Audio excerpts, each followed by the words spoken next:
Hello semua kawan-kawan. Di saluran hari ini saya akan tunjuk apa yang perlu dibuat jika foto WhatsApp tak muncul dalam galeri telefon Android anda. Untuk ini kita perlu pergi ke tetapan, klik pada akaun anda di sini, klik pada storan dan maklumat. Di sini klik pada bila media dimuat turun secara automatik.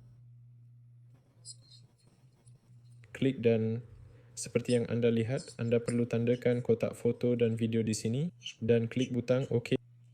Selepas itu, di sini pilih bila disambung ke data mudah alih. Boleh juga pilih untuk muat turun foto, no video, tapi ia akan guna data mudah alih.